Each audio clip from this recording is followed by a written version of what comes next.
एक दिन कराची पुलिस को गुलशने इकबाल के एक इलाके से प्राइवेट स्कूल से एक 15 साल की बच्ची कॉल करती है।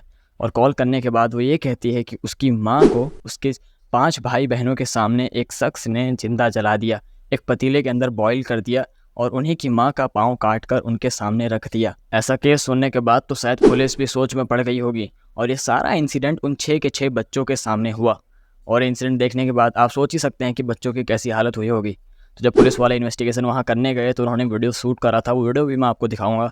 और ये हादसे को अंजाम किसने दिया उस शख्स के बारे में भी बताऊंगा, और हादसे को अंजाम देने के पीछे कारण क्या था ये भी आप इस वीडियो में जानेंगे। बस एंड तक बने रहिए।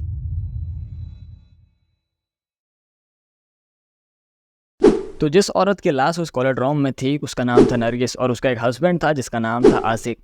आसिक उसी प्राइवेट स्कूल में वॉचमैन का काम किया करता था और उसे वहीं एक क्वार्टर मिला था जहां वो रहा करता था। मगर वो क्वार्टर पिछले 8-9 महीनों से बंद था। और वो जो 2 कपल थे उनके 6 बच्चे थे। खैर ये तो रहा फैमिली इंट्रो। अब जानते हैं कि इस जुर्म को अंजाम किसने दिया। जब 15 साल की बच्ची ने पुलिस वालों को बुलाया तो इन्वेस्टिगेशन के दौरान पुलिस वाले उस बच्ची से पूछताछ करते हैं और वो ये बताती है कि उसके पिता आसिक ने अपनी ही वाइफ नरगिस को तकिए से दबाकर मार डाला और मारने के बाद उसकी शरीर को पतीले में बॉईल कर दिया और उसका एक लेग काट कर बच्चों के सामने रख दिया। बच्चों के सामने जो इंसिडेंट हुआ वो तो अलग था ही साथ आप उस आदमी की मेंटालिटी तो सोच सकते हैं जिसने अपनी ही वाइफ का कत्ल करा और अपने ही बच्चों के सामने करा। तो जब पुलिस इन्वेस्टिगेशन करने के लिए वहाँ स्कूल में पहुंची तो उन्हें वहाँ केवल 3 ही बच्चे मिले। पहला तो वो लड़की जिसने कॉल करके पुलिस वालों को बुलाया और बाकी 2 उसके भाई बहन।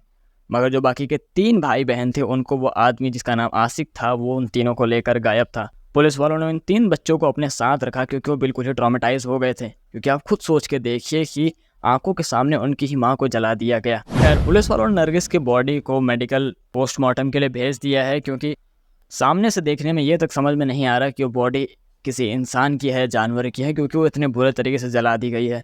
खैर वीडियो को मैंने यहाँ हाइड कर रखा, ब्लर कर रखा है कम्युनिटी गाइडलाइंस की वजह से। बाकी अगर आप कुछ ज़्यादा ही जिंदा दिल इंसान है तो मैंने नीचे डिस्क्रिप्शन बॉक्स में लिंक दिया है, आप जाकर वीडियो देख सकते हैं। मगर वीडियो आप अपने खुद के रिस्क पर ही देखिएगा। नरगिस के हस्बैंड आसिक ने इस केस को वेडनेसडे को अंजाम दिया था और मीडिया रिपोर्ट थर्सडे को सामने आई थी। और पुलिस वाले अभी तक आसिक को नहीं पकड़ पाए हैं और वो 3 बच्चों को लेकर भी फरार है। वो उनके साथ क्या करेगा, खैर ये तो बात की बात है। बात करते हैं रीज़न की कि उसने अपने ही वाइफ का कत्ल क्यों करा। तो इसका कोई सीधा रीज़न तो सामने निकल कर नहीं आया है क्योंकि अभी तक वो पकड़ा ही नहीं गया है।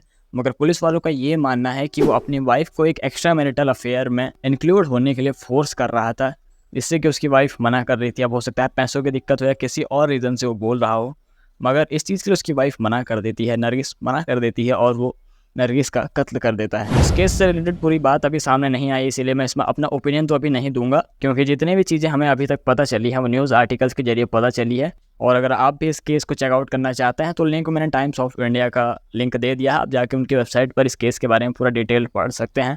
खैर मिलते हैं आपसे अगली वीडियो में। आज की वीडियो में बस इतना ही। Thanks for watching and don't forget to subscribe and like our channel.